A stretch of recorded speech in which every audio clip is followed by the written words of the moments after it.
հանցագործություններ, մեծ մասշտաբի հանցագործություններ, որոնք Հայաստանի Հանրապետությունում են տեղի ունեցել, Հայաստանի Հանրապետությունից դուրս են տեղի ունեցել, բայց չեն արժանացել պատշաճ ուշադրության։ Երկար ժամանակ Հայաստանը եղել է աբորտի թվով աշխարհի 3 առաջատար պետությունների շարքում, տարբեր հաշվարկներով տարեկան 10,000-ից ավել աղջիկ երեխա, 10,000-ից ավել երեխա չի ծնվել, միայն ու միայն այն պատճառով, որ եղել է աղջիկ։ Ամեն առանձին դեպքը վերաբերում է մի քանի հոգու, վերաբերում է ծնողներին, վերաբերում է բուժ աշխատողներին, սա տեղի է ունեցել երկար տարիներ մեր երկրում։ Տարիներ առաջ Նիկոլ Փաշինյանը Ազատություն ռադիոկայանին պիտի հարցազրույց տար, ասեր, որ այն մարդը, ով մեջբերեր պիտի եւ ասեր, որ այն մարդը, ով մի հոգու է սպանում հանցագործ է, այն մարդ, ով հազարներ է սպանում, մեծ զորավար է։ Նա պիտի դա ասեր ու տարիներ հետո իր միջոցով պիտի կազմակերպվեր Թավշյա Ոչբռնի խեղկատակությունը, դպրոցներից պիտի հանել տային ավարտական դասարանների աշակերտներին, հետո այդ աշակերտներին պիտի զորակոչեին, ուղարկեին Աղդամներ, Ջաբրայիլներ, բառի բուն իմաստով պետք է սպանել տային ու հետո արդեն տարիներ անց պիտի Շուշին օֆիցիալ ճանաչեին Շուշա։ Այս ամենը սա massայական սպանդ է, որը կազմակերպվել է, որի կազուսը տվել են հայ ջոչերը, massայական հանցագործություն հայ պատանիների, Հայաստանի Հանրապետության քաղաքացի պատանիների նկատմամբ։ Մեր բոլորի աչքի առաջ է տեղի ունեցել, բայց զանգվածային այսպիսի հանցագործություններ, մասշտաբային հանցագործություններ տեղի են ունեցել ոչ միայն Հայաստանի Հանրապետության տարածքում, այլ տեղի են ունեցել եւ տեղի ունենում են Հայաստանի Հանրապետության սահմաններից դուրս։ Ես վերջերս գրքերի թողարկման ժամանակ ձեզ ներկայացրել էի Աքչամի եւ Դադրյանի թուրքական ռազմական տրիբունալի փաստաթղթերը, դոկումենտները ամփոփող այս գիրքը, որը կոչվում է Ստամբուլյան դատավճիռ, եւ այդտեղ կարդացել էի, ներկայացրել եմ ձեզ եւ այդտեղ ես հիշում եմ, որ կարդացել էի, ուզում եմ մեկ անգամ եւս կարդամ, թե ինչ է Դադրյանը, ինչպես է Դադրյանը ներկայացնում ցեղասպանության 4 հիմնական факторները։ Առաջին. Затяжной конфликт между преступником и жертвой, у которого есть история и который в течение долгого времени не поддается решению.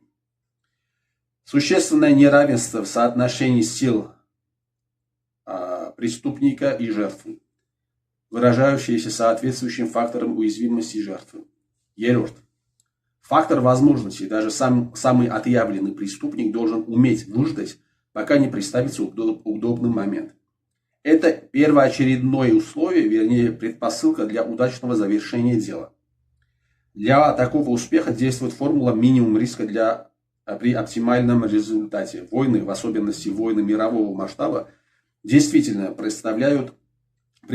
такие возможности, как показывает поражающее воображение успех 2 из 3 крупнейших геноцидов 20 века, армянского и еврейского. Стремление к радикальному разрешению затяжного конфликта достигает кульминационной и финальной стадии посредством истребления конкретной группы жертв через фактически реализованный акт геноцида.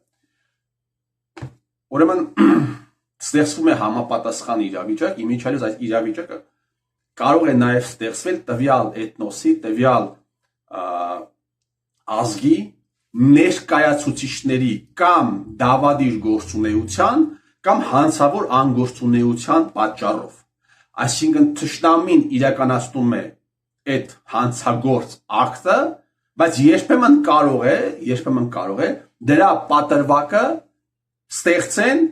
այն անձինք, ովքեր ներկայացնում են տվյալ էթնոսը, տվյալ ազգը, տվյալ պետությունը միջազգային ասպարեզում, հարգելի բարեկամներ, 2023 թվականին, երբ տեղի ունեցավ մեկ այլ մասշտաբային հանցագործություն, որը տեղի ունեցել մեր աչքի առաջ, դա արցախցիների էթնիկ զտումն էր 2023 թվականի սեպտեմբեր ամիս։ 2023 թվականի սեպտեմբերի ամսից առաջ Նիկոլ Փաշինյանը արդեն հանձնարարություն էր վերցրել նոյեմբերի 9-ի 4-րդ կետ, որ Արցախում հայկական զորքեր պիտի չլինեն։ 2023 թվականի սեպտեմբեր ամսից առաջ Նիկոլ Փաշինյանը արդեն ճանաչել էր Արցախը Ադրբեջանի կազմում, հոկտեմբեր ամիս Պրահա։ 2023 թվականի սեպտեմբերից առաջ արդեն Ալիևի ուղիղ ցուցումով աշխատանքից հեռացվել էր Արցախի պետնախարար Ռուբեն Վարդանյանը։ Այսքան բաներ տեղի ունեցել էին, բայց ի հեճուկս դրա 2023 թվականի էթնիկ այդ զտումից առաջ սեպտեմբերի 2-ին, նույն ամսվա մեջ Նիկոլ Փաշինյանը սեպտեմբերի 2-ին շնորհավորում է արցախցիներին անկախության տոնի կապակցությամբ, գումարած դրա սեպտեմբերի 9-ին Արցախում տեղի ունենում մինի հեղաշրջում եւ բերում են մի ազնվորության, ով ձեռը դնում է սահմանադրության վրա եւ երթվում է պաշտպանել Արցախի անկախությունը, ինքնիշխանությունը։ Սա պատրվակներ էին, որը թույլ տվեց ադրբեջանցիներին իրականացնել էթնիկ զտում։ 2023 թվականի մարտ ամսին, հարգելի բարեկամներ, ես վերջերս նայում եի այդ հաղորդումը, մարտ ամսին, չեմ ուզում այդ անունը տալ, այդ մարդու, ինտերվյու է տալիս մի այսպես կոչված լրագրողի 23 թվականի մարտ ամիս, եւ այդ մեկ ժամանոց ինտերվյուի մեջ ոչ մի կերպ չի խոսում նա նոյեմբերի 9-ի 4-րդ կետի մասին, ոչ մի կերպ չի խոսում նա այն հանգամանքի մասին, որ Փաշինյան Նիկոլը ճանաչել է Արցախը Ադրբեջանի կազմում, այլ շարունակում է իր իրականությունից կտրված ոչ քաղաքական խոսքը եւ շարունակում է փափուկ բարձր դնել տասնյակ հազարավոր այն արցախցիներին, ովքեր դեռ մնացել էին Լեռնային Ղարաբաղի տարածքում։ Ուրեմն 2023 թվականի սեպտեմբերին, հարգելի բարեկամներ, սեպտեմբերի այդ զտումներից հետո, էթնիկ զտումներից հետո, զտումից հետո, հանցագործությունից հետո, երբ Արցախի ղեկավարների ներկայացուցիչներին Տարանի Եվլախ, այնտեղ նրանք ստորագրել են մի փաստաթուղթ, որտեղ հանձնարարություն են վերցրել,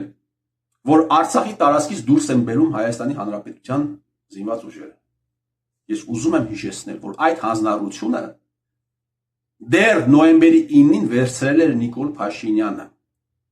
Նա ստորագրել էր, որ ոչ թե պետք է Հայաստանի Հանրապետության զինված ուժերը դուրս գան, այլ ընդհանրապես հայկական զինված ուժերը պետք է դուրս գան։ Բայց սրանք, ովքեր պատասխանատու էին, ստորագրում են, որ ոչ թե Արցախի զորքերն են դուրս բերում, այլ Հայաստանի Հանրապետության։ Ահա այս դավադրությունը ստեղծել են հայ ջոչերը։ Ուրեմն սա տեղի է ունեցել մեր աչքերի առաջ, հարգելի բարեկամներ, մեր համաքաղաքացիների, մեր ազգակիցների հետ է տեղի ունեցել այս ամենը։ Բայց մեծ հանցագործություններ տեղի են ունենում նաև մեր սահմաններից այն կողմ։ Հանցագործություններ, որի ընթացքում 100,000-ավոր մարդիկ են զոհվում։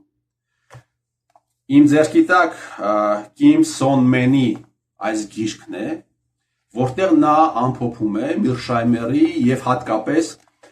Խոմսկու տված հարցազրույցները, մեկնաբանությունները տարբեր կոնֆլիկտների վերաբերյալ, ինչպես նաև ինքն է որոշակի հարցերում խոսում, մեկնաբանում։ Հիմա տեսեք, թե ինչ է նա ասում, գրքի հեղինակը ասում մի հանցագործության մասին, որը շատ քիչ լուսաբանվեց,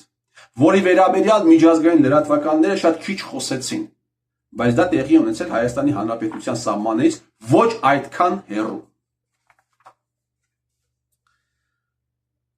Давайте обратимся к еще одному случаю, который ООН называет самым тяжелым гуманитарным кризисом в мире.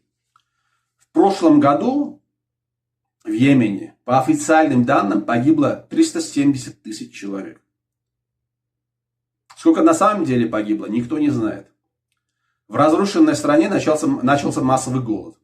Саудовская Аравия, главная виновница всего происходящего, усилила блокаду единственного порта, который может быть использован для импорта продовольствия и топлива. Он выступает с отчаянными предупреждениями, что сотни тысяч детей стоят на грани голодной смерти. Американские специалисты говорят то же самое. И в первую очередь это Брюс Риддель из Букингского института. В прошлом он был ведущим аналитиком ЦРУ по Ближнему Востоку при 4 президентах. Риддель заявил, что саудовскую наступательную операцию надо расследовать как военное преступление, и то же самое относится к тем, кто ее осуществил. Հիմա երկու խոսքել նա ներկայացնում է, թե ինչպես այդ կոնֆլիկտը առաջացել. Нынешняя гражданская война в Йемене началась в 2014 году с конфликта между правительственными войсками и повстанцами хуситами. В 2015 году она переросла в международный конфликт, в борьбу за гегемонию между мировыми региональными державами. Иран помогает повстанцам, а войска арабской коалиции под руководством Саудовской Аравии и Соединенных Штатов поддерживают правительственные силы. Администрация Байдена заявила, что ради прекращения войны больше не будет поставлять Саудовской Аравии оружие, но Вашингтон не принял никаких мер для решения проблемы неименуемой смерти детей от голода. Гражданская война в Йемене не единственная война, которая ведется под патронажем США. Ահա մեր աչքի առաջ, հարգելի բարեկամներ, մեր հարևանությամբ, մեր սահմաններից դուրս, սահմաններից ներս, պերմանենտ ձևով տեղի են ունենում բազմաթիվ հանցագործություններ, մի մասի վերաբերյալ երբեմն խոսում են, մի մասը կարող է միջազգային հանրությունը երբեմն անվանել գենոցիդ, որովհետև դա իրանց պետք է, մի մասի վերաբերյալ ընդհանրապես չեն խոսի, եւ սա այսպես եղել է եւ այսպես էլ գնալու է։ Բայց քանի որ մենք ապրում ենք 21-րդ դարում, որտեղ ինֆորմացիան շատ հասանելի է, ես խորհուրդ կտամ, որ օգտվենք տարբեր աղբյուրներից եւ փորձենք ինքներս մեզ համար գնահատական տալ տեղի ունեցածին եւ համապատասխան հետևություններ անել։